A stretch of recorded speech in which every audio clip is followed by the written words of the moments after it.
Ողջույն բարեկամներ, այսօրվա առողջում ուզում սկսեմ դոկ ուսապտության հայտարարությամբ, դեր հիշում եք, որ երկու օր առաջ եղավ Վարդան Ղուկասյանի դատավարությունը հերթական ու ասացին, որ հաջորդը հունիսի 4-ին է նշանակված, էսա այն ինֆորմացիան է, որ մենք տիրապետում ենք, բայց դոկ ուսապտությունը տարածել է հայտարարություն, որ Հայաստանի չակերտավոր եմ ասում դեսպանը Ամերիկայի Միացյալ Նահանգներում Մակունցը իրոք չակերտավոր դեսպան է, էլի։ Մի խոսքով ամեն ինչ անում է, որպեսզի Վարդան Ղուկասյանին նորից դիմելա, կրկնակի դիմելա, որ Վարդան Ղուկասյանին արտահանձնեն Հայաստան։ Ես ուզում եմ մակունցների մի բան ասեմ։ Ըստ նոր օրենքի, նույնիսկ եթե ամենավատագույն տարբերակն եմ հիմա քննարկում, ամենավատագույն, Վարդան Ղուկասյանին արտահանձնում են, նա Հայաստան չի գա։ Այսինքն Վարդան Ղուկասյանը ոչ մի ձեր ձեռը չի կարող ընկնել, նա իրավունք ունի ընտրելու երրորդ երկիր, որտեղ կընդունեն քաղաքական ապաստանանք։ Ամեն դեպքում ինքը Հայաստան չի գալու։ Մակունց, իսկ այն հանգամանքը, որ այսքան անհանգստացած ու անհանգիստ շարժումներ եք անում, մյուս կողմից մարդիկ սպասում են այդ վճռին, որոշմանը, շատերը, հիմա երևի ավելի շատ մարդ է սպասում, քան առաջ։ Դա իմ զգացողությունն է։ Դա նշանակում է, որ այն օպերացիան, որ դուք իրականացրեցիք, ասենք 3 ամիս մոտ զրկեցիք ձայնից, խոսքից, ինֆորմացիայից մարդկանց, ամենակարևորը, հակառակ էֆեկտն է ունենալու։ Հակառակ էֆեկտն է ունենալու եւ այն ինչ որոշել եք չեղավ։ Եվ Վարդան Ղուկասյանի ֆակտորը ընդհանրապես դուք մեծացեցիք։ Ընդհանրապես դուք մեծացեցիք հաջորդ ընտրություններին ընթരാճ։ Դուք կարողացաք ուղղակի խլել Գյումրին, դա կարողացաք անել։ Բայց այն դուք չկարողացաք խլել։ Վարդան Ղուկասյանը, այն մյուս Վարդան Ղուկասյանը խլեց, էլի ԿՊ-ին չեղավ։ Իսկ եթե հանկարծ արտահանձնեն թեկուզ երրորդ երկիր, բայց կարող է չարտահանձնեն, մնա Ամերիկայի Միացյալ Նահանգներում, որ ոչ մեկ չի ասել, որ պարտադիր պետք է արտահանձնեն, բայց մեկը Հայաստան չի գալու, ոչ էլ Ռուսաստան։ Նա իրավունք ունի ընտրելու ըստ նոր օրենքների։ Դուք ուղղակի հիմա ավելի մեծ մոբիլիզացիոն կազմակերպեցիք Վարդան Ղուկասյանի շուրջ, որի համար կեցեք դուք։ Վարդան Ղուկասյանը իմ երազի քաղաքական գործիչը չի։ Դուք ուղղակի սարքեցիք Վարդան Ղուկասյանին լուրջ գործիք մահակ ձեր գլխին։ Իրոք մահակ։ Մի բանից որ կարող էիք երևի խուսափել ինչ-որ ձևերով, բայց դուք իրոք ձևեցիք, ծեփեցիք, կռեցիք լուրջ մահակ ձեր գլխին, որը ենթադրում եմ, որ 1-2 ամսվա մեջ դուք զգալու եք այդ ցավը։ Հետևանքները են, հենց որ չստացվեց ձեր օպերացիան, դոկ կուսակցությանն էլ այս հայտարարության համար ես կասեի առանձնապես ներմելու բան չկա, եթե ամսի 4-ին չլինի այդ հարցը, կլինի հուլիսի մեջ, ամեն դեպքում այդ հարցը լուծվող է, իրանք արագացնելու են, հիմա որոշում կա, բոլոր այս кейսերը արագացնել, դա համար է հաջորդ նիստը նշանակված շուտ, այս հատպես եմ հասկանում, և վերջի վերադառնանք Հայաստան, տեսնենք այս ամենաթողությունը ինչա ծնե, ամենաթողությունը ծնելա հրեշ, գիտեք, չէ, ամենաթողությունը ամենավատ բանն է, անպատժելիության զգացումը, այլասերումը ցանկացածի, իսկ այլասերվածներին այլասերումը բացարձակապես։ Ամեն ինչից պրծել էինք, հիմա հասանք եկեղեցուն։ Ես հիմա պետք է սկսեմ եկեղեցուն պաշտպանել։ Այմ դերոս դոգնել պաշտպանելու 100%։ Մեր եկեղեցիները չուլանոց են կառավարությունում եւ Փաշինյան ելույթի առանցքային կետը։ Լավ, ես հենց կարող եմ ասել ուղղակի էլի, սա հիշում եք օրեր առաջ Անդրկովկասի մահմեդականների լիդեր Փաշազադեն էր մեղադրում եկեղեցուն խառնակցության, վտանգավոր լինելու եւ այլն։ Ուղիղ կրկնում է ինչ որ ասում է Հայաստանի նկատմամբ։ Այս տականքը եւ իր մնացած բոլոր մետաստազները, Ալեն Սիմոնյանն, Ալադատն, դեռ չգիտեմ ելով կան, բոլորը, սրանք ոչ այլ ինչ են քան հակահայկական լեքսիկոնի բառամթերքի հայերեն վերարտադրողներ։ Ասկի եթե նրանք ասում են թուրքերեն կամ ռուսերեն, սա դա վերարտադրում է հայերեն։ միայն սա չէ, սրանք։ Ինչ են իրենցից ներկայացնում սրանք։ Սրանք ընդհանրապես թարգման են թուրքերենից հայերեն, ռուսերենից հայերեն, բայց բացարձակապես եւ բացառապես հակահայկական թեմաները։ Ես սպասում էի, ինչ պետքա արձագանքի մայրաթորը, այսինքն ինչի մենակ մայրաթորը։ Կիլիկայի թեմներ չէ, կարող է դնել մի դաշնակցական մի քանի հարգանի բան, կոնդակ ուղարկել Նիկոլետ տուն։ Սպասում ենք։ Բայց միջև կոնդակը կգա Էջմիածնից եւ Անտիլիասից մի հատ լավ կոնդակ եկավ, այսօր դիտենք, մեծ հաստ սիրուն փաթեթավորած, ասեմ ովա որ թեմի արագածոտնի թեմ։ Մի խոսքով, ինչ ասում, դավանդիր դավաճան հուդան հերթական անգամիր պիրց դիվական բերանն է բացել, տեր Նարեկ Քահանա Սարգսյան։ Շնորհակալ եմ տեր Նարեկ Քահանա Սարգսյան։ Երևում է, որ արիացի հայ ես, շնորհակալություն։ Ինչ ասում տեր Նարեկ Քահանա։ Ասում է հիշեք, հայոց պատմությունից մեծ սուրբ եկեղեցին ինչպես օրերին հանձնարարեց զբաղվելու եւ լուծելու պետության ազգային խնդիրները։ Հիշեցման կարգով ասեմ, թե ինչպիսի պայմաններում է տեղի ունեցել եւ ղեկավարաթողները զբաղեցել են չուլաններն ու կամ ժիլետի թևերը։ Որում սա ասում է հենց Սարդարապատի հաղթանակի հաջորդ օրը, Սարդարապատի հաղթանակը մենք պարտավորենք եկեղեցուն։ Սա պատմական փաստ է եւ այստեղ ոչ մի բան չի քննարկվում։ Դրա համար էս ճիվաղը որոշեց այսօր, որ եկեղեցին պետքա համեմատի ինչ որ չուլանի հետ։ Ընդ որում գիտեք ով է չուլանի հետ համեմատում։ Մարդ, որ էս վիճակում է ապրել։ Մարդ, որ սա է իր միջավայրը, ասում եմ, երբ որ մարդ մուրճ է, գլուխը մուրճ է, հա, իր աչքին բոլոր ամեն ինչ մեխ է երևում, էլի։ Հիմա մարդ, որ էս խոզանոցում է ապրել, հարցահաղկատությունը չի։ Հարցը խոզանոցն է, մարդու բնությունն է, մարդու միջավայրը, արեք ցանկացած գրասենյակ, սեղան, անձնական սենյակ, բան, նայեք ու ասեք ով այնքը։ Սա կատարյալ խոզ, իրոք, չուլանը գլխիդ մեջ է, Նիկոլ, նայեք, հա, ու դրա համար այս չուլան բառը գիտեք ես ինչքան ժամանակ չի լսել, ժողովուրդ։ Այսօր կարդացի այդ բառը, ես երկար ուզում եմ հասկանալ սա ինչ է նշանակում։ Ես մոռացել եմ այդ բառը, չուլան, սա ասում է մի մարդ, որ սովորել է թեկուզ կարճ համալսարանում, հա, թերթի խմբագիր է եղել։ Պատգամավոր, իսկ հիմա մի ամբողջ հազարամյակների մշակույթ կնող ազգ, որը նույնիսկ կրթության եւ գիտության աստված է ունեցել։ Դրա այդ ազգի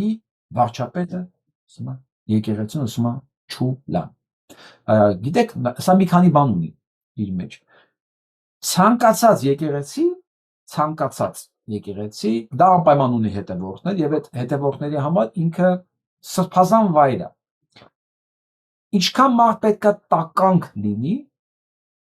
պիղծ, որ ցանկացած մեկի սրբությանը այս կարգի վիրավորի։ Ամերիկայի Միացյալ Նահանգներում այս այդ արտահայտության համար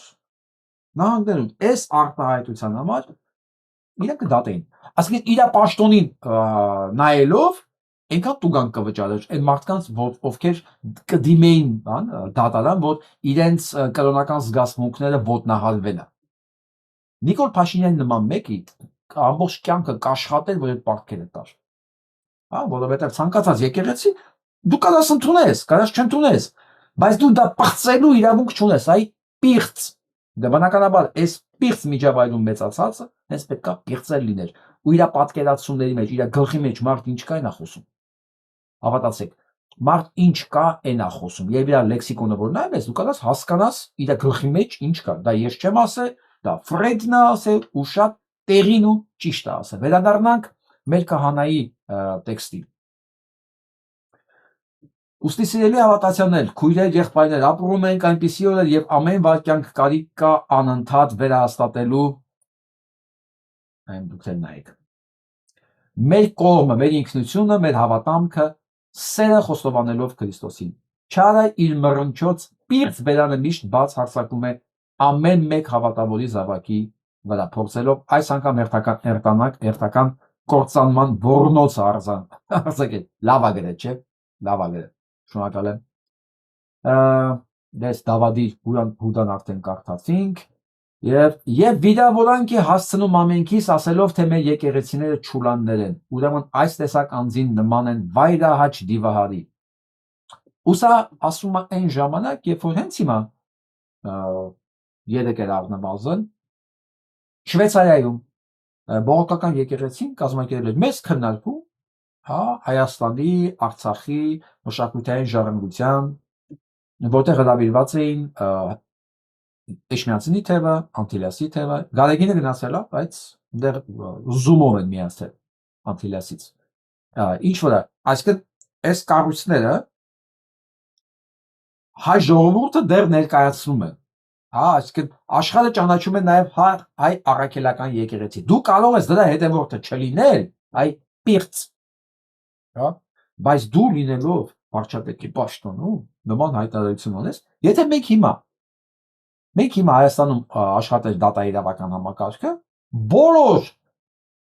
հավատացյալները, հայ առաքելական եկեղեցու հետևորդները կարող էին մտնել դատարան ու քեզ դատի տալ, ուղղակի իրենց զգացմունքները ոտնահարելու համար, ինչքան գիտեմ Հայաստանը կրոնի ազատությունների համար բան է ստորագրել, ինքը ստորագրած է, ինքը ճանաչում է, ինքը չի կարող իր գժի տեղ դնի ասի, այդպես բան տակ չեմ ստորագրել, ինչ էշ ուզենամ կարող եմ դուս տալ, չի կարող նման բան լինել, բայց հիմա սա մյուս կողմն եմ ուզում նայեմ, Գարեգին եւ Արամ Ա, եթե դուք ձեր հերթական կոնդակներով, տեսեք այս տղան ինչ մի հատ կոնդակել է սրան, եթե դուք ամենածայրահեղ ձևով չկոնդակեք սրան, ուրեմն ինքը ճիշտ է ասում, ես sense եմ ասում, ուրեմն ինքը ճիշտ է ասում, էլի հին խոսքը ձեզ հիշացնեմ ասում, երբ որ դուք հարմար դիրքով կանգնած եք, մի զարմացեք, որ ձեր դիրքից օգտվող կա, եթե բանը հասել է նրան, որ ձեզ համատում է չուլանի հետ, ասում դուք էլ չուլանի վարիչ եք, հիմա ինքը տենց ասում, եթե եկեղեցին չուլանա, դուք էլ չուլանի վարիչ եք, եթե դուք սա պետքա կուլ տաք, եւ չնզովեք, եւ որ այս պիղծը իր պիղծ գոլեգաներով, իր պիղծ հետևորդներով, այս իր ներկայացուցիչներով, ամբողջ հայկական աշխարհում հայ դնելու տեղ չունենա, սրանք որտեղ իջնեն, պետքա նզովվեն, մերժվեն,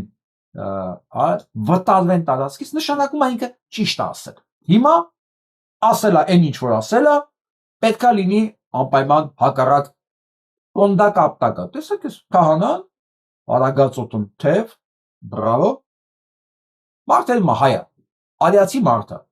հիմա Քրիստոսին է հավատում, ում հավատում դա իր անձնական խնդիրն է, բայց ինքը իմ եղբայրն է, ինքը ասեց ես արժանապատվություն ունեմ, ախպեր ջան, ես իմ հավատն է, ես պաշտպանում եմ, շնորհակալ եմ, ես քո կողքին եմ, եթե հիմա այս եկեղեցու այս երկու թևի ներկայացուցիչները չնզովեցին սրա, ուրեմն ճիշտ ասում եք, հիմա անդրադառնանք դրան, թե ինչու է ասում, իհարկե հասկանում է, չէ՞ որ սրանով մի ամբողջ հայկական համայնքներով, ամբողջ եկեղեցիներով պետքա դուրս գան իրա դեմ, ասում է, չէ՞, հասկանում է, չէ՞ որ սրանով ինքը այդ իր 8%-ը կարասարքի 6-5,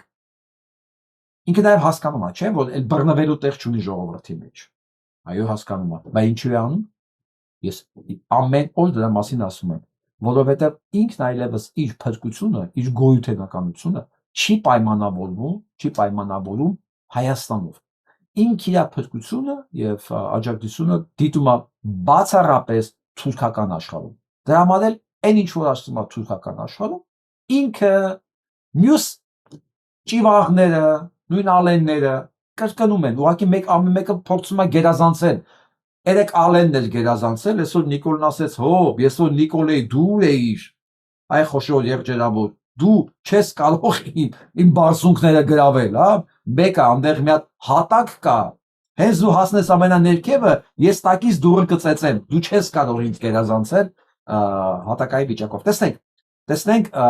մտածում Ալեն անպայման մի բան կգտնի Նիկոլ Փաշինյանին գերազանցելու եւ այսպես մենք ամեն օր մի բան կլսենք, մեզ կզբաղացնեն, այս ամեն ինչով ամփոփելով հաստատելով մի հանգամանք, որ իրենց փոփոխությունը հայ ժողովրդի չեն կապում, կամ Վստահ եմ, որ հայ ժողովուրդը իր քանակական մեծամասնությամբ այնքան տականք է, որ կարող է Երևանին հանդուրժի։ Հիշում եք երեկվա այն ոստիկանը, այն որ ասում էր, բայց մեր Նիկոլն է այնտեղ, հիշում եք։ Կարող է նաև մտածում է, որ այդ կարգի չոր կոտանի շատ կա, որ իրենց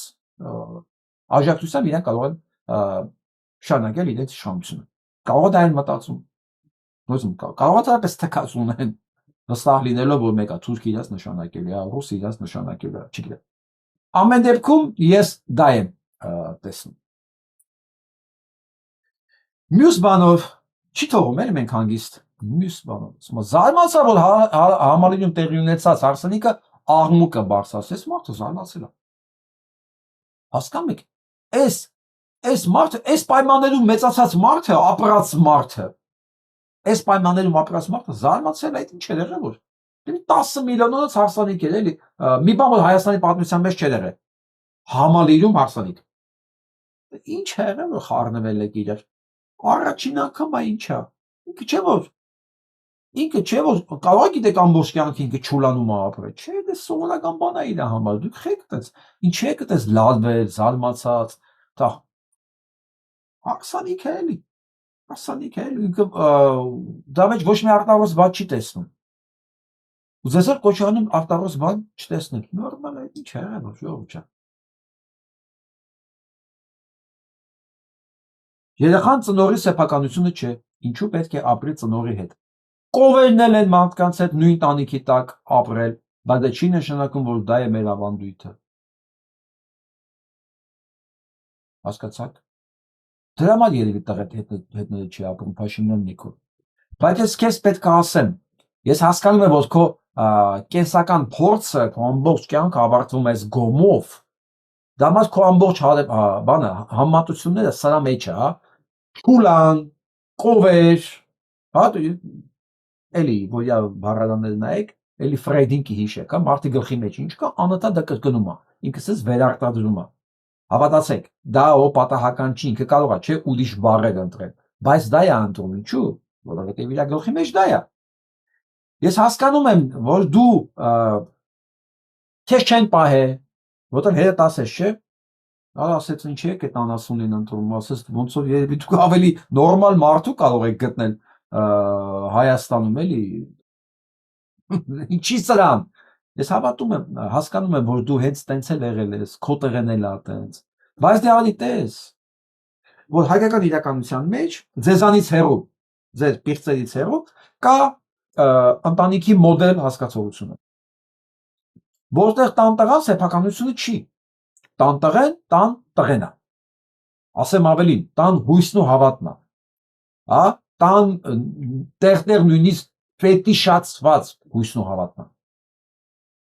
Ինչ որ դու կարող ես կովերի հետ էլ ապրել, իհարկե դա քո անձնական ընտրությունն է, ոչ մեկ չէր կասկածում, որ դու կովերի հետ ես մեծացել։ Հասկանում ես, ակառակ դեպքում մի մարդուց մի բան սովորած կլիներ։ Բայց հաշվի առնելով ինչ ես խոսում դու, ոնց ես պահում քեզ, ոնց ես դրսևորում քեզ, ում հետ ես շփվում դու, պարզ երևում է, որ քո մանկությունը, պատանեկությունը եւ ամբողջ հասունացման ընթացքը տանցել է հենց այդ միջավայրում։ Հա, այնպես ասում ես, կովերի հետ է կապել։ Հա, ի վերջո ինչ ուզում ես արա, ինչ կոստյում կամ ժամացույց ուզում ես հակի կապի, մեկը երևում է, որ դու քո բնույթով մնացել ես խոս խանձող, ասում ես, ծածկած խոս խանձող։ Ասում ես, դու ինչ ուզում ես արա, դա չի թաքնվում։ Քո ամեն երկրորդ խոսքը դրա մասին է։ Հիմա ես ուզում եմ իմ հարազատ եղբայրներին, հայրենակիցներին դիմել։ Լավ ալես կատակն ես դառը իրականությունը թողեք մի կողմ։ Մենք սա ենք արժանի։ Նարեկացի կոմիտաց տված ազգը սրան արժանի։ Ինչի ասեցի նարեկացի։ Նարեկացուն բան նարեկացին գովելա ասուն։ Այսքան գիք ալել է։ Ոչ մի անգամ չի կրկնվել, այսինքն ինչքան հարուստ է հայերեն բառը, հայերեն խոսքը, ինչքան հարուստ է։ Բայց ինչքան էլ հարուստ ուզում անի, դեռ ինքը չունի Նիկոլին համապարփակ ձևակերպող եւ նկարագրող բառեր։ Մասով աղքատ է։ Չենք ունեցել այդ կարգի մեկ, էլի։ Այս ասչը։ Ամեն դեպքում։ Հասկանում եք։ նարեկացին, որ Աստծուն փառաբանելու եւ մեղագալու այս թեմայի շուրջ կոնտեքստում գրել է մի հսկայական գիրք ու երբևէ ոչ մի բառ չի կրկնվել, այսքան հարուստ է։ Ու սա եղել է 1000 տարի առաջ։ 1000 տարի առաջ դեռ որ ազգեր չկային կամ նոր էին ձևավորում, կամ դեռ ծառերի վրա էին, մենք ունենք այդ կարգի գրականություն։ Ու այդ կարգի գրականություն հազարամյա տառ, հազարամյա գիտության աստվածներ ունեցող ազգի ներկայացուցիչը սա է, ու այդ ազգը պետք է հանդուրժի։ Ես կարծում եմ, ստե մեծ խզում կա, error, falsch, dissonance։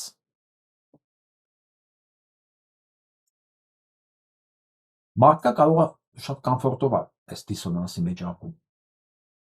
Եվ այդ մարդիկ պետք է հասկանան մի բան։ Դա կարող են իրանք չլսել, կարող են իրանք ձև տալ, թե իրանք չեն լսում,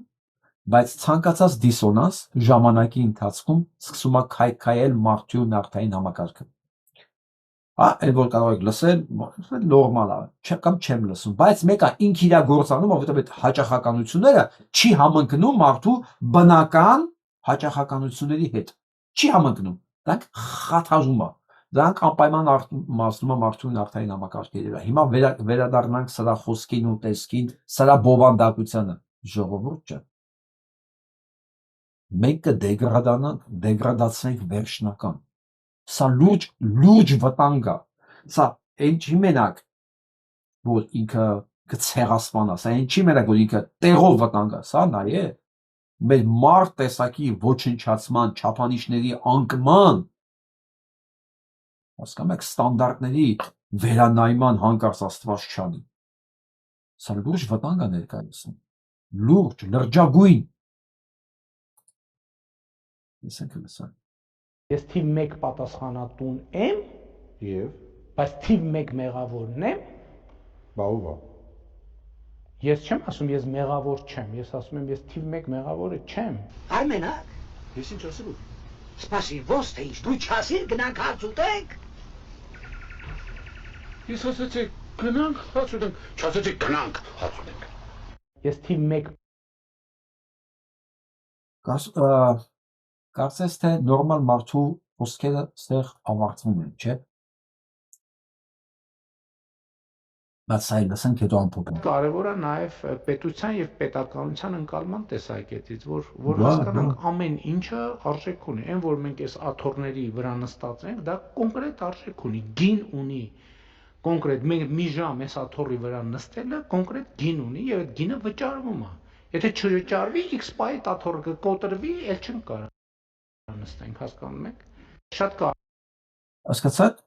Խոսում եմ։ Ու գիտեք այդ գինը որն է որ վճարվում է։ Այդ գինը մեր երեխեքն էին։ 5000 ավել սպանվածներն են, հաշմանդամներն են, կորցված հայրենիքն են։ Ու եթե այդ գինը չվճարվի, այդ աթոռը կկոտրվի իր տակը։ Այդ գինը շարունակաբար կացվող եւ նվաստացվող ժողովուրդն է։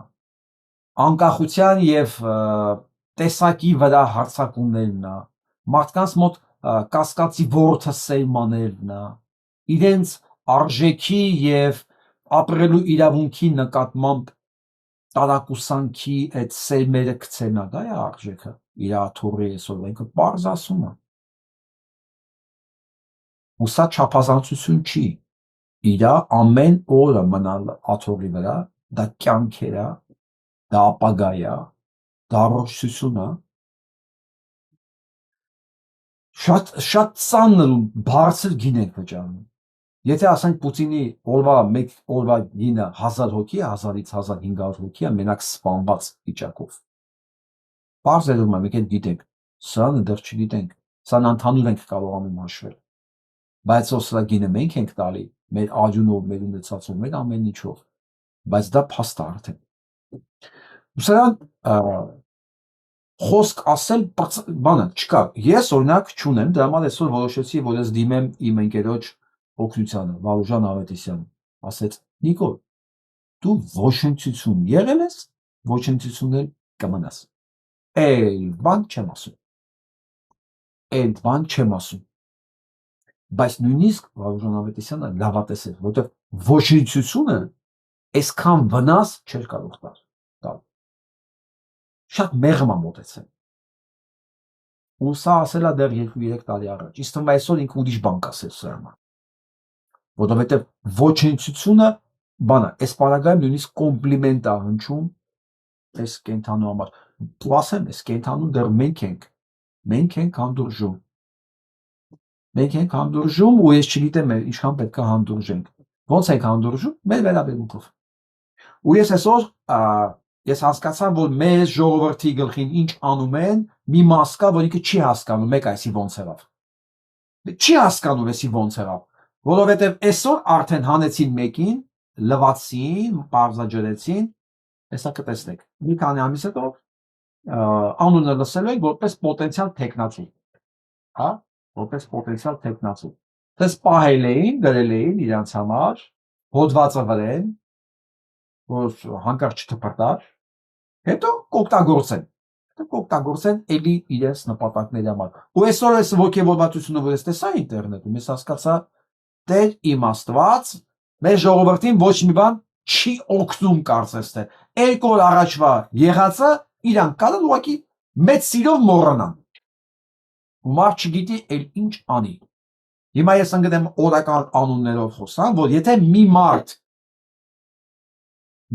իր անցյալով մասնա այս ամեն ինչի եղել, ինչքան ուզում են լվանան, ժավել դնեն, հանեն, փռեն, ասած հարթուկեն, կախեն սիրուն տեղ, ինքը նույնն է, այդ նույն թմից, նույն տերերին ծառայող, նույն համակարգի զավակ, արտադրանք։ Հա, եթե միած շորերը փոխեցին, ասեցին վերջ, ինքը դառան Աստված կամ հեղինակություն։ Եթե սենց է, նշանակում ես մեր ամեն օրվա խոսակցությունները իզուգը։ Ինձ համար դա լուրջ այն բանը հիշում եք, չէ՞ անեկդոտը։ Գելի գլխին ավետարան են խոսում, ասում շուտ արա, գայլը գնաց սարել էլի, ինչ ես խոսում։ Խոսենք, այսքան նվեք էլ, հոպա, էլի նույնը կրկնենք։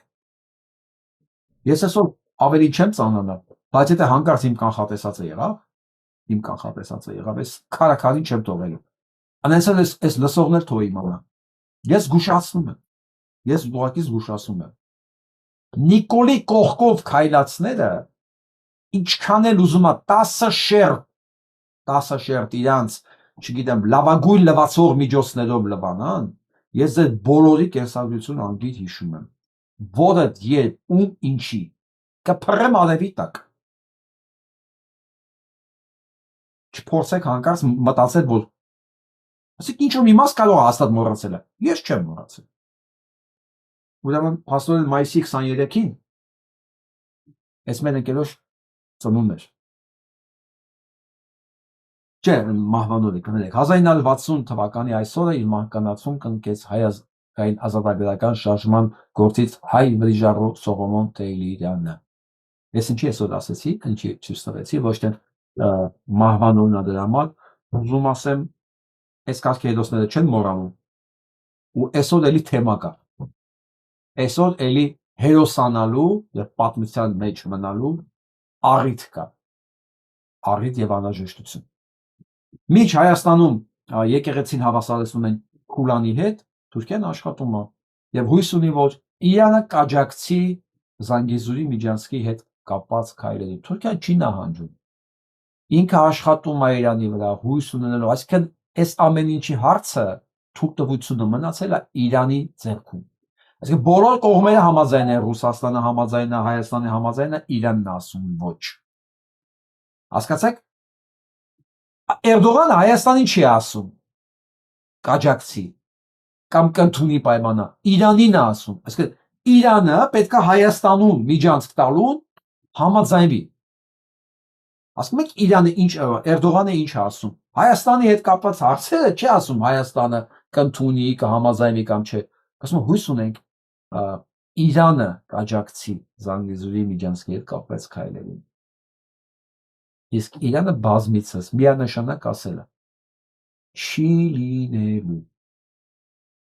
Բայց սա մեր բանը չի, վաստակը չի։ Ուղղակի Իրանին դա պետք չի։ Դա իր ճանապարհն է։ Այստեղ մեր բախտը բերել է։ Որտեղ եթե մնալ մեզ, ոչ միայն ճանապարհներ գնացել, ովքեր ամբողջ Հայաստանն է գնացել։ Որտեղ մենք ինքներս ոնց որ մեր համար ոչ մի բան չենք ուզում անենք։ Այսինքն այն սերունդը, որ պատրաստ էր անելու, ինքը արեց։ Մեր սերունդը չկարողացավ այդ պաշտպանել։ Գիտեք ինչի՞։ Որովհետև մենք հրաժարվեցինք շատ կարևոր սկզբունքներից։ Ես էլ այդ մի հատ բան էի դոկումենտալ փաստեր էի կարդում, ու գիտեք ինչ բան եղավ սովետական միությանների հետ կապված։ Եվ բոլորդ գիշեք, հա, այդ բառերը ռուսերեն կոչվում են մоральный устойчив, հա, բարոյապես կայուն եւ հավասարակշռված։ Եթե մեկին ուզում էին գովային, ասենք պարսական աշխատանքի նշանակեին, բարձր պաշտոնի նշանակեին, ասում էին ինքը բարոյապես կայուն է եւ հավասարակշռված, հա, գիտակից։ Սա այն ժամանակ բան էր թվում, նոմենկլատուրային խոսք էր թվում, բայց ես պետք է ասեմ, որ դրանից դուրս գտնվող բոլորը վտանգ են իրենցից ներկայացնում ցանկացած պետականության համար, որովհետեւ բարոյապես անկայունը նախանձը, չարը, ողակալը, գայթակղվողը, անսկզբունքը դրանք պոտենցիալ թիրախ են եւ զոր ցանկացած ագենտուրայի համար։ Այսինքն ցանկացած ռազմական ագենտուրա, որ գալիս է մի երկիր գրավելու, գտնում է հենց դրանց, որոնք տարբեր պայմաններով, մեկը վրեժխնդրության զգացումից է պատրաստ իր սեփական ընկերոջը երկիրը կամ հիմնարկին փուռը տալ, մեկը նախանձից, մեկին փող է պետք, մեկը ուղղակի այնքան անբարոյական է, որ այնքան բաներ ունեն վրեն նկարած, ու ինքը դրա դիմաց պատրաստ ամեն ինչ վաճառելու։ Դա սովետական համակարգում այս երկու բառերը, որ մեկին պաշտոն էին նշանակում կամ ինչ-որ պետքա տանեին առաջ, այսինքն նա պետք է անպայման ընտանիք ունենալ, բաժանված պետք չլիներ։ Մի խոսքով է ստանդարտների մեջ պետք են, որովհետև այդ ձևով սովետական այս համակարգը փորձում էր հնարավորինս զերծ պահել, հնարավորինս, որտեղ դա էլ մեկ բան չէր, վերջնական չէր, հա, բայց հնարավորինս զերծ պահել օտար երկրի էլեմենտների թափանցումից, այսինքն թափանցումից այդ բաների մարդկանց միջոցով։ Իսկ հիմա հələ մեծ շրջապատը նայեք, այսինքն նայեք ովքեր են իշխանության, եւ հələ տեսեք նրանցից որոնք են բարոյապես կայուն եւ հավասարակշռված։ Այդ նայեք։ Այս մարդիկ առաջվա համակարգի մեջ նույնիսկ դուռ բացող փակող չէին կարող աշխատել, որովհետև այդ դուռ բացող փակողից էլ կախված էր նույնիսկ ասենք այդ շենքում միջմտնոլորտա լինելու։ Հիմա մենք կարող ենք սովետական միության շատ բաներից դժգոհ լինել, բայց այս համակարգը ես որ հիշեցի, ցես տարա, ինչի, որովհետև իրանք որ գնում էին դուրս, բան հավաքելու ռեզիդենտ տեղում,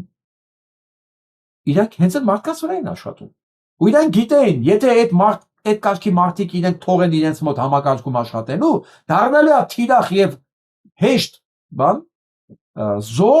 թշնամու համար, դրա համար իրենք իրենց մոտ կանխում են այդ ամեն ինչը։ Իհարկե տարբեր ձևակերպումներ, որ անպայման կոմունիստ լինի եւ այլն, բայց դա էր նպատակը։ Ես ինչի եմ իմա այսքան սա վրա կենտրոնանում, հաջող հեսա դիմաց ընտրությունները։ Եթե մենք մարդկանց պետք է գնահատենք ըստ մեր պատկերացումների, մեր ընկերն անգելը չի, հարևանը չի, ճանաչում ենք, չենք ճանաչում, իր համար զանգել են, չեն զանգել, ու մոռանանք այս երկու կարևոր հանգամանքը, հա, ու թողենք այս կարգի մեկը գա իշխանության։ Վարչապետից պետք է փոխես, դու չէ փոխես։ Ասում եթե թողենք մենք այս կարգի մեկը գա իշխանության, պարտադիր չի ամնու լինի Նիկոլ Փաշինյան։ Բայց նայենք, քանի կաշիա փոխել, ինչքանով է բարոյապես կայուն, ինչքանով է ընդհանրապես հավասարակշռված։ Որտեղ հավասարակշռված մարդիկ են իրենք իրենց խոսքը հարգում, լսելու ունակ, ասածից հետո հաջորդ օրը տարբեր բան չեն խոսում Նիկոլի ու Թրամփի նման։ Ես դες բան եմ ասել, ես ասել եմ, ես պատասխանատու եմ, բայց ես ասել եմ, ես եմ պատասխանատու, հասկացա՞։ Այս կարգի մարդիկ պատուհաս են ցանկացած բան, ցանկացած տեղ, Դա կլինի ընկերության մեջ, դա կլինի հիմնարկ ձեռնարկություն, դա կլինի ընտանիքում Աստվածաշանի։ Եթե դուք ունեք այդպես բան ձեր շրջապատում, միակ բանը, որ դուք կարող եք անել, ուղղակի ձեր անվտանգության համար հեռու մնալ։ Այն անեկդոտի նման, որ մեկը գրվա բժշկի մոտ ասում է, բժիշկ գրիպ եմ, ինչ անեմ, ասում ասից հեռու մնա։ Հա, որովհետև դրանցից ոչ մի լավ բան կյանքում ոչ մեկ չի կարող ակնկալել։ Ցանկացած ժամանակ ճիշտ գնի դիմաց ձեզ վաճառելու են կամ ճիշտ առիթի ժամանակ ձեզ ուրանալու են։ Իք բնությունով դա է, դա իր բնությունն է, երբ որ այդ մենք բնությունը հաշվի չառնելով այդ մարդկանց դնում են կարևոր պաշտոնների, դրանք այտենց էլ ավիրում են երկիր, հետո մենք զարմանում ենք, բա դա ո՞նց եղավ։ Բա ո՞նց պետք է լիներ ուրիշ։ Դա կանալ մենակ այտենց լինել, ուրիշ ոչինչ բան։ Որովհետև նա երբ որ ասում են կրակում են, ամեն օր կրակում են, կրակում եղբայր։ Հա։ Բայց ես մի հատ նախադասում եմ, ասում եմ, մենք բան ենք արել, ստուգել ենք, իրանք չեն կրակել։ Իրանք չեն կրակել, մինչ Ադրբեջանը պատրաստում է, ինչ անում։ Հերթական զորավարժություններն են Ադրբեջանի բանակում։ Տանկերով, ինքնաթիռներով, ամեն ինչով զորավարժություն, այդ զորավարժությունը գիտեք ինչի համար է։ Երեխեքին սովորացնում են ճիշտ կրակել, ճիշտ խփել, ճիշտ վազել։ Երեխեքին որ ասում զինվորներին։ Հայաստանում մտածում են բանակը ոնց քանդեն, ոնց գումար աշխատեն մարդկանց հնարավորությունների վրա, որ չգնա բանակ, որ կյանքը չվտանգի։ Այսինքն իրանք վերել են մի վիճակի մեջ, որ ասում են քո երեխու բանակ գնալը վտանգավոր է քո երեխու համար։ Իրանք պատասխանատու են այդ բանակի համար, բայց ասում են գիտես, քո երեխու գնալ այդքան էլ ապահով տեղ չգիտես։ Կարող է 20-25 միլիոն փող ունենաս, ասում ես որ երեխա չգնա բանակ։ Միշտ թշնամին ասում եմ, զորավարժություն անում Հայաստանի վրա։ Հասկանում եք, չէ՞ որ սա Հայաստանի վրա հարձակվելու համար անում եկերնույթ ջան։ Սա Հայաստանի վրա հարձակվելու համար անում։ Նույն ժամանակ սա մտածում են բանակը ոնց քանդեն, սարքեն աղքատների բանակ, ու ասեն աղբետ չես ուզում երեխեդ։ Հանկարծ տուն չգա։ Փողը դուր։ Նայ, հա, ոչ տվեցի, հետո գլխիդ ես տալու, ասես աղբետ, ձեռներս կոտրվել, ոտներս կոտրվել, կամ ինչի սեդ պետք տուն է, երեխես գնաց չեկավ։ Խնայեցի այդ 20 միլիոնը կամ 24 միլիոնը, չտվեցի, որ երեխես մնաց կողքս։ Հասկանում եք ինչ են գցում ժողովրդի մեջ սրանք։ Ընտանիքներ են քանդում, ծնողներ են լինելու, որ իրար չեն ներելու դրա համար, որովհետև անպայման մի կողմ ավելի շատ է սիրում, ասելու աղբետ ջան, այս տունը ինչի սա պետք, այն հողամաս են, դա չեն, ինչների սա պետք, ծախենք տանք, թող մեր երեխեն մնան մեր մոտ։ Առաջ չկա, չէ՞ հնարավորությունը լեգիտիմ։ Առաջ դրա մասին չէր խոսացվի, բայց հիմա լեգիտիմ հնարավորությունը կա, չէ՞։ Իրար մեղադրելու են, իրար չեն ներելու, քանդելու է, ոչ միայն բանակը, հասարակական կոնսենսուսն է քանդելու։ Այսինքն բանակ չգնացածները մատով ցույց է տալու, ասեն նա նախքատե երեխեն է, որտեղ ինքը հարուստ է 24 միլիոն տվեց չգնաց։ Դրաման եմ ասում, սրանց նման երևույթների թողել բանակ, բանակ կներեք, թողել հասնեն կառավարություն, դա հանցագործություն է, այդ մենք ենք այդ հանցագործը, ոչ իրանք, այս պարագայում։ Որովհետև ով հույս ունի, որ սա այս կենդանին բանակ ապահելու, մեր անվտանգությունն է հոգալու, սա առնվազն կամ անմեղսունակա կամ սրիկա։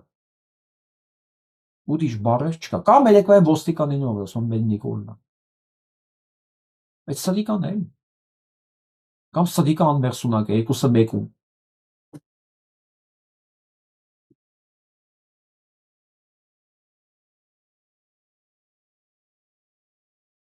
Մի ուրիշ պատուհաս։ Այս սև հրեշին հիշում եք երևի, Արամ Սարգսյանի կուսակցության փոխնախագահն ով է։ Այս հրեշին հիմա ուզում նշանակեն սահմանադրական դատարանում, որ իրանց այսպես կոչված դավաճանության ծրագրերը հեշտ անցկացնեն։ Հեշտ։ Եվ Հայաստան խմբակցությունը ասում է, սա չի կարող լինել անկախ, որովհետև սրիկա է ծնունդը, ոնց կարող սա լինի անկախ անդամ։ Հա, ես հիշեցնեմ սա ով է։ Սա Փաշինյան Նիկոլի առաջի կառավարության այն հեղափոխության հովերի տակ եկած, այս ծև սատանեն դարավ արտադրության նախարար, ու որոշեցին այդ ժամանակ մի հատ բան են գրում, համաներման տեքստ, չակերտավոր եմ ասում համաներման տեքստ, Որտեղ որպեսզի համաներվեն, բոլոր քաղ բանտարկյանները պետք է ընդունեին, որ իրանք հանցագործեն։ Այսինքն քաղ բանտարկյանը պետք է ընդունի, որ ինքը հանցագործ է, որ օգտվի համաներման իրավունքից։ Եվ ամենախայտարակը, որ եթե լինեն դեպքեր, որ դժոխք կողմը համաձայն չի, իրանք չեն կարող օգտվել այդ համաներման իրավունքից։ Սա իհարկե արված է հատուկ Սասնա ծռերի համար։ Եվ հենց այդ հիմնավորումով են իրանց սրտի արդեն ոստիկանապետ, բազմաչարչար եւ բազմակի օգտագործված Վալերիկ Օսիպյանին դրեցին ոստիկանապետ, ինքն էլ եկավ ասեց, իրանք իսկ պատանդ են պահել, իրանք լավը չեն, իրանք չեն կարող համաներումից օգտվել։ Ընդ որում առանց դատաստան։ Այսինքն Նիկոլն եկավ ասեց սրա ձեռով, որ Սերժի կարած գործերը լեգիտիմ է, ու Սերժի ոստիկանապետն էլ պիտի որոշի դուք կարող եք ազատվել, թե ոչ։ Դավանել այսօր տղեկի մի մասը բանտում է, միջև հիմա։ Հեղափոխություն, ապստամբած, այսօր երկիր ապստամբա չէ ուզում։ 9 տարի ապստամբ երեխեքը բանտում են։ Երեխեք եմ ասում, ապստամբ ընկերներ։ Բանտում են 9 տարի այս ռեժիմի դեմ ապստամբելու համար, այս ամեն ինչը կանխելու համար։ Ու այդ ամեն ինչը հեղինակ այս տականքն է։ Ամեն ինչի պատրաստ փողի դիմաց։ Դե Արամ Սարգսյանի կողքով կարա լինի։ Նիկոլի հարճ համատեղության կազմով Վազգեն Սարգսյանի աղբյուր։ Ճանաչեք տականքներին, դեմքով պետք է ճանաչել։ Եվ այսպես Գորիսուն Ֆրանսիայի պատվո հյուպատոս կլինի Կարմեն Ափունցը։ Տեսնենք ով է Կարմեն Ափունցը։ Ուրեմն հուլիսի 2-ին կբացի Հայաստանում Ֆրանսիայի պատվո հյուպատոսական գրասենյակ։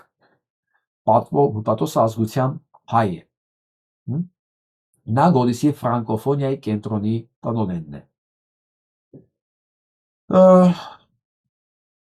Կարծում եմ լավ բան է։ Մնում այնտեղ Ֆրանսիան իր պատվո հյուպատոսարանը պահելու համար բերի ֆրանսիական զորքեր, ֆրանսիական հակաօդային պաշտպանություն, որպեսզի Էրդողանը վերջնականապես հրաժարվի Սյունիքից, հասկանալով որ այնտեղ ոչ միայն Ֆրանսիան պատվո հյուպատոսարան ունի, նաև ունի զինված ուժեր, որ ցանկացած ժամանակ կարող ատամները փշրի։ Նույնիսկ եթե կարողանան համոզել Իրանին, որը ես չեմ կարծում, որ դա հնարավոր է, իրանցիները մի հոյակապ բան ունեն, իմ կարծիքով հոյակապ, էլի սովորություն են։ Նրանք հապշտապ որոշումներ չեն կայացնում, բայց եթե մի որոշում կայացնում են, դա չի փոխվում։ Դրանով է պայմանավորված այդ ազգի այսքան երկարատև ստաբիլ գոյությունը նույն տարածքում։ Նույնիսկ իրանք կրոնափոխ եղան պարտադրված արաբների կողմից, բայց նույնիսկ իրանց ընդունած իսլամը աշխարհի համար ընդունելի իսլամ չի։ Իրանք էլի մնացին մեծ մասամբ իրենց զրադաշտական տրադիցիաների վրա։ Դրա համար շատերի համար իրանք ընդունելի իսլամ չեն, եւ իրանք էլ մյուս իսլամին այդպես առանձնապես չեն ընդունում, իսկ թուրքերից զննում են կատեգորիկ։ Եվ այսպես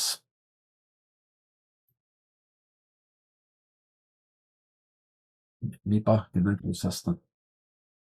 Ես հիշեցնեմ, որ այս երեխեքին տվեցին 2.5 տարի,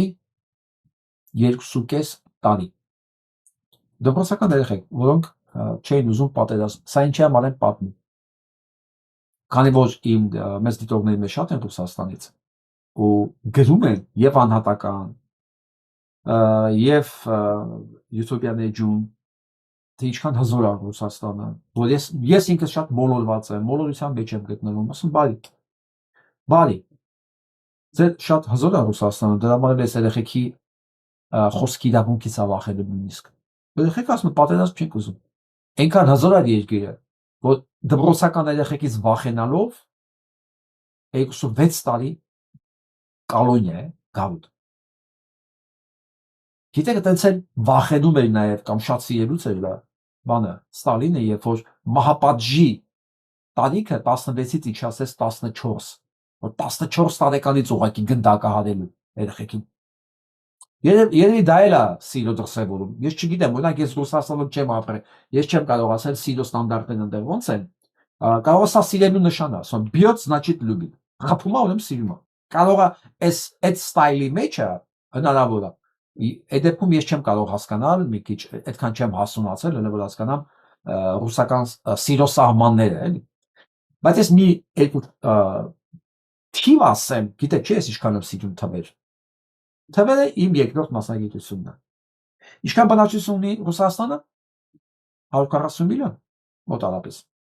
Հա, 140 միլիոն, դա լավագույն դեպքում եմ ասում։ Ուրեմն 140 միլիոնից ես այսօր որ լսեցի, որ իրանք ունեն 45 միլիոն թոշակառու, իմ ծնոտը կախտեց։ Սա ռուսական ստատիստիկան է, որովհետև թոշակների բարձրացնելու եւ չբարձրացնելու խնդիր կա, եւ այս թիվը ասվեց, որ Ռուսաստանը չի կարողանում 45 միլիոն թոշակառուի թոշակը բարձրացնի համապատասխան ինֆլյացիայի։ Դուք հասկանում եք ինչ է նշանակում մի երկիր, որի 1/3-ը թոշակ է ստանում։ Հələ դա երբ որ խաղաղ ժամանակ է, հələ ոչինչ, հələ գնանք առաջ, որի 1/3-ը 18-ը չի լրացել, այսինքն աշխատանքային տարիք էլ չի։ Պատկերացրեք 1/3 եւս 45 միլիոն։ Տակ ինչքան մնաց։ 30 միլիոն։ Այդ 30 միլիոնից 7 միլիոնը, որոնք աշխատող մասն էր։ Դες թվեր եմ ասում, 7 միլիոն։ Սա պետական ռեգիստրի թվերն է։ 7 միլիոն արտագաղթեց հենց 22 թվականից հետո։ Իր բանկերը փակվեցին, մարդիկ աշխատող էին, դրսի հետ էր։ 7 միլիոն։ Ինչ մնաց 23։ 23 միլիոնից դուք հաշվեք հələ ինչքան կարող են լինել ուժայինները, որոնք արտադրություն չեն ստեղծում։ Ոչ մի բան չեն տալիս։ Նրանք պրոդուկտ չեն ստեղծում։ Ինչքան կլինի Ռուսաստանում ուժայինները, քանի միլիոն կլինի։ 3-4 միլիոն կլինի, թե ոչ ավելի, կլինի նվազեն։ Բանակով, բանով, շատ էլ կլինի, 4 միլիոն եմ գցում, շատ չեմ գցում։ Ինչ մնաց մի 19-20 միլիոն։ Հələ 20 միլիոնից մեջից հանեք բաները, հումանիտարներին, դասախոսա, դասատույա, չգիտեմ, ընդ գիտնականա, ֆիզիկա, ինչ որ մի քանի միլիոն էլ է տեսած։ Այն չաշխատողներին էլ հələ հանենք, որ մարդը ոչ չի աշխատում։ Երեխա է պահում, չի աշխատում։ Տակը մնաց մեկ չնչին թիվ, որ պետք է ապահովի ամբողջ 140 միլիոնանոց Ռուսաստանի կյանքը, եկամուտները պլյուս պատերազմ։ Մեկ ու թիվ էլ ասեմ, ամբողջ Ռուսաստանում այն հիմնարկները, ոնց է կոչվում,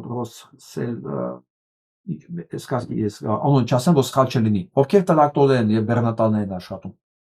15,000 հոգի մնացել են առանց աշխատանքի, որովհետև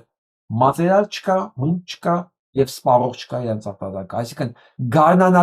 գարնանացան չի լինում Ռուսաստանում, տեխնիկա չկա։ Դանել էլ գումարեք էս իմ ասածների, որ 15-16 միլիոն, այդ էլ է թիվը ասեմ, դեռ ռեզերվ ունեն, որ կարող են տանել բանակ գնդակահարելու։ Այսինքն, ինչքան բան են արել, ես պատերազմում սպանվածներին չասեցի։ 1 միլիոն սպանված, 3-ից 4 միլիոն են արդեն հաշմանդամ։ Տեսել եք թվերն ու դիչավ։ Հələ իրանք մտածում են, որ մի 10-15 միլիոններ կարող է ունեն ռեզերվ, որ կարող է քշեն էլի մսացու որպես ռազմաճակատ։ Չունեն տեխնիկա, չի աշխատում գործարաններ, 15,000 հոգի մնացել առանց աշխատավարձ։ RЖD-ն իրենց երկաթգծերը չի կարողանում աշխատել, որովհետև այն ոլորտները, որոնք պետք է սպասարկվեր, պետության հրամանով իրենց ասում են դու փող տան, քեզ փող չտան, դու RЖD երկաթգիծ պետք է սպասարկես հանքարդյունաբերությունն, ածուխն, մետալուրգիան եւ այլն, քո հաշվին։ Դա էլ չի կարողանում, փող չկա։ Հետո հանեք, որ էլ օթային տեղափոխություններն շատ սահմանափակված, իսկ Ռուսաստանի նման երկրի համար, եթե չեղա օթային տեղափոխումը, դա մեռավ է երկիրը։ Այսինքն մնալի է մենակ Մոսկվա, Սանկտ Պետերբուրգ եւ շատ մոտիկ տեղեր, որտեղ հնարավոր է գնացքով 1 օրում գոնե, ասենք կամ մեքենայով գնալ, գալ, շփվել։ Դա հիմնականում օթային ամեն ինչը, կապը։ Դե շնորհավորում եմ, դուք ասեք, որ ես շատ վատատես եմ, որ ինքը շատ հզոր է, խզոր է, տեսեք հիմա ինչ անելու, հետ էլ գումարեց նավթիկին է, որ այսօր արդեն Ռուսաստանը եմալ մինուսով է, ինքնարժեքը Ռուսաստանը այսօր ավելի բարձր է, քան ինքը վաճառում է, նավթի արժեքը։ Դանել գումարեք պատերազմը, իսկ որ հասնենք պատերազմին, ես ձեզ մի քանի հատ թիվեր ասեմ, որ ձեզ ընդհանրապես պակաս չտնա։ Ուրեմն Գերմանիայի բարձրագույն սենատորը մասնագետները սպասում են նոր Ամերիկայի կողմից սանկցիաներ Ռուսաստանի նկատմամբ, որը ասում են լինելու է ասես ոսկոր կոտրող, բայց Թրամփը դեռ չի հանդիպում,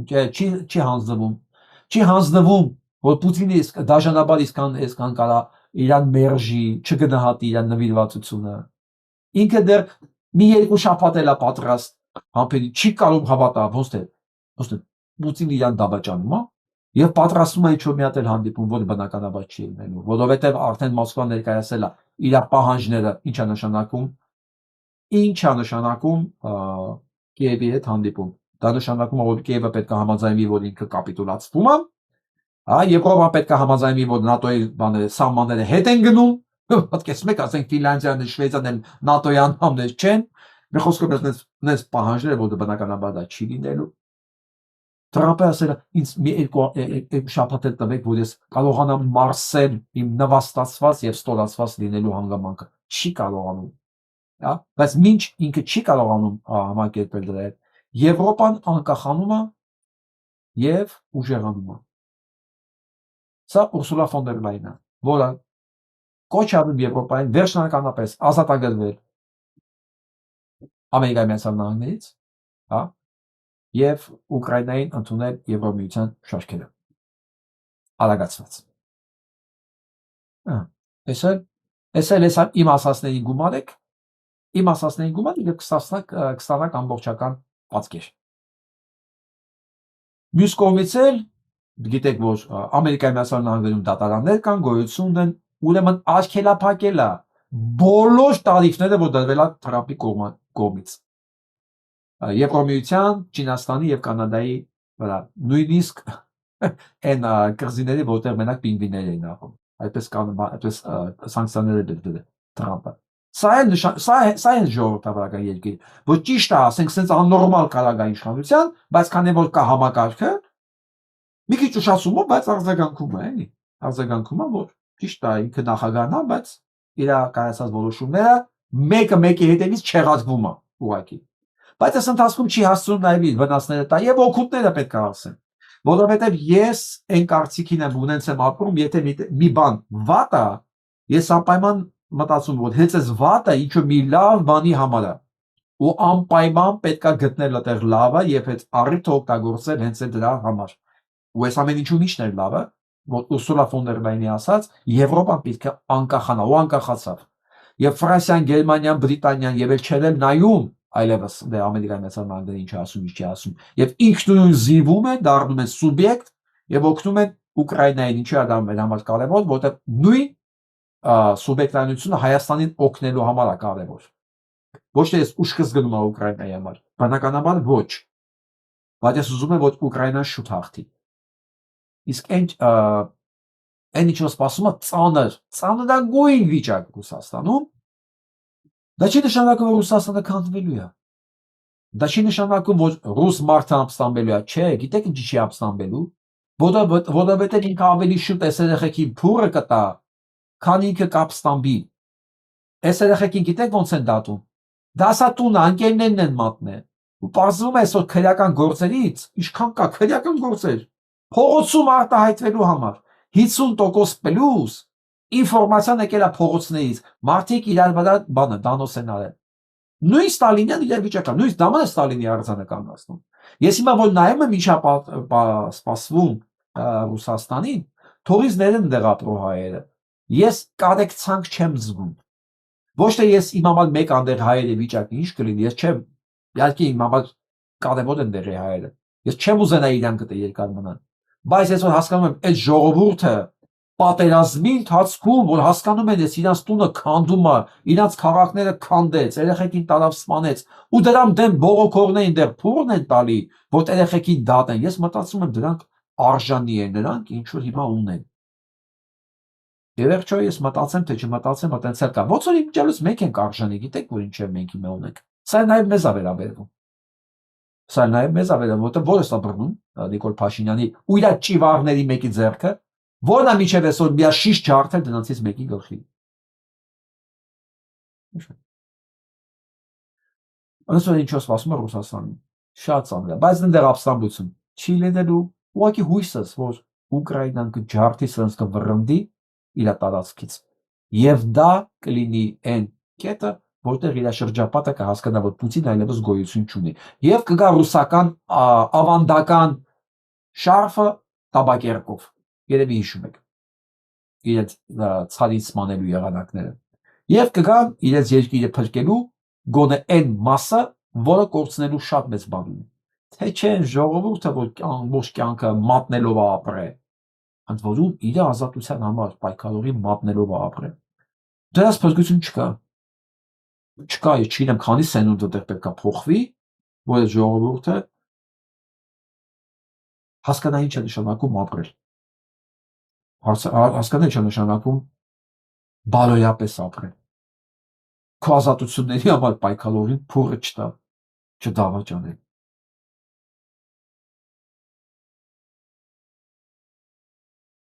Եվ վերջում էլ այս բարոյականից խոսացինք, ուրեմն Սերբիան, որ Ռուսաստանի բանն է, ֆիլիալն է, FSB-ի, թաքուն իրենց ռազմական արտադրությունները սկսել են բանին Ուկրաինային զենք մատակարարել եւ Ռուսաստանում այդ մասին իմացել են։ Նենց եմ ուզում ասեմ, դուք իրար արժանի եք։ Անառակներում դուք իրար արժանի եք։ Անկեղծ խոս, անկեղծ։ Ուկրաինան էլ արժանի է Ադրբեջանին։ Սա է ճշմարտություն։ Երբ որ ուկրաինացիները, մասնավորապես Զելենսկին, երբ որ խոսում է ինքը ուրախ է Ադրբեջանի համար, ես այդտեղ ցավ չեմ զգում, գիտեք, բացարձակապես իմ այս չարություններ չի արթնանում։ Ես ուղղակի նայում եմ, ասում ճիշտ է ասում։ Ինքը ուրախ է Ադրբեջանի համար, որ Ադրբեջանը նավթը ռուսական վաճառում է տալիս է Ռուսաստանն էլ զենք հաղթում ու կրակում է իր վրա։ Ու ես չեմ ուզում իրանց հարաբերությունների մեջ տեղը մտնել։ Իմ խնդիրը իմ սեփական երկիրը կառուցելն է։ Իմ սեփական ձեռքով, սեփական մոդելով, իմ պատկերացումների շրջանակներում բացարձակապես նժդեհյան ասեմ, որ այդ մանելի։ Իսկ ավելի կենցաղային բառերով ասած, բարոյական սանդղակների վրա, որտեղ այդ երկրի ժողովուրդը քաղաքականությունը չի նույնականացնի անբարոյականության հետ։ Դիվանագիտությունը չի նույնականացվի գցնելու արվեստի հետ, կեղծելու արվեստի հետ։ Իմ խնդիրը դա է։ Թե չէ երբ կհաղթի Ուկրաինան Ռուսաստանին, իմ համար պետք է որ ոչ թե Ուկրաինան հաղթի, իմ համար պետք է որ ես եմ ուզում որ Պուտինը Ռուսաստանը վերանա, որ այդ տարածքում այս դպրոցական երեխեքին չդատեն, որ իմ հայրենակիցները չվախենան ընդեղ իրանց երեխեքի համար, որ իմ հայրենակիցները չվախենան հայ երևալու համար, չամաչեն, որ իրանք հայ են, ու չվախենան դրա մասին բարձր խոսալու համար, ու չվախենան նժդեհի պատկերներով շորեր հագնելու, նժդեհի համար միջոցառումներ անելու, որ դրա թույլտվությունը չունեն, հայկական եկեղեցի ունենալու, այսինքն հայկական դպրոցներ ունենալու, մի բան, որ Ռուսաստանը աշխարհի վրա միակ տեղն է, որտեղ հայկական դպրոց չկա, գոյություն չունի։ Սա է ուզածը։ Հիմա թե ինչքան կարող ենք շուտ հասնել դրան, այդտեղ ժամանակը ցույց կտա, ու էլի չափանիշները հիշացնեմ սովետական, իմ չսիրած, բայց որոշ շատ լավ աշխատում էր, որ այն ինչ որ մեկ ենք ընտրում, դրա հետևանքներն էլ պետք է պատրաստ լինենք համտեսելու, իսկ որպեսզի այդ հետևանքները դառը չլինեն, մենք պետք է մեզ շրջապատենք բարոյապես կայուն, հավասարակշռված, նորմալ մարդկանցով։ Եվ մեր շրջապատում, եւ մեր ընտրած իշխանության մեջ։ Որտեղ այդ իշխանությունը ուզենք թե չուզենք մենք ենք ընտրում, մեր փոխարեն ոչ մեկ չի ընտրում։ Նույնիսկ, ասենց ասեմ, ամենակատարյալ ընտրական խախտումների ժամանակ, եթե ժողովուրդը չուզենա ինչ-որ մի բան, դա հնարավոր չի անել։ Դա լինում է այդ կեղծել այդ մասշտաբային միայն այն ժամանակ, երբ որ ժողովուրդը պատրաստ դա ընդունել։ Ես այսօր բանն էի լսում, պարոն Դերբուգյանին էի լսում, հետաքրքիր միտք ասեց Ալիևի մասին, Հեյդար Ալիևի մասին, որ խոսած, ասաց ես իրեն շատ բարձր եմ գնահատում ու նա կարող էր լինել Գորբաչովի տեղը։ Ասաց գիտեք ինչի չեղավ։ Ոչ թե որ ընդունակությունները եւ հեղինակությունը չէր եղում, չէ ուղղակի ժողովուրդը վախեցան, որ սովետական ժողովուրդը պատրաստ չի երրորդ կովկասցին տեսնել այդ պաշտոնին, որտեղ դրանից առաջ ունեցել էին Ստալին, Բերիա, եւ ասում չեն մտավախություն կար, որ ընդունելի չի լինի, ասենք, մերձբալթյան երկրների համար, ասիական երկրների համար, այս մոտիկ, ռուսների հենց ներքին ռուսների համար, ուզում ասեմ նույնիսկ սովետական երկրում համակարգում այս հանգամանքը, որ կարող է այս տեսական ընդունելի չլինի, չնայած կարող է հարմար է եղել մասնագիտական առումով, հաշվի առնվել։ Այսինքն ցանկացած կեղծում, որ դուք պատմում եք, մեկը կեղծելու են չի կարող լինի, եթե վստահ լինեն, որ դա չի ընդունվելու։ Հենց իմացան, որ մի քիչ հավանականություն կա, որ այդ կեղտոտ տեսակը կարելի է պարտադրել, կպարտադրեն։ Այդ ամեն ինչը մեզնից է կախված, մեր վերաբերմունքից, մեր ինքնադրսևորումից է կախված։ Երբ որ մենք պարզ բաց բարձրաձայն պիտի ասենք ինչ ենք ուզում։ Պիտի ասենք, որ ոչ մի բան չենք ներում։ Կապ չունի քեզ ոնց արդարացրեցին։ Անունդ ինչ ուզում ա լինի, դու այդ համակարգի մեջ ես եղել։ Վերջ, գնա գնողի ծոցը։ Քեզ չեմ դատում, բայց ներս մի արի, գնա վերինգի դեր։ Հերու։ Մի մտես դաշտ։ Իսկ ով սկսեց սակարկել դրա հետ, դառնալ եմ թիրախ։ Այսօր համար այսքանը, լավ մնացեք։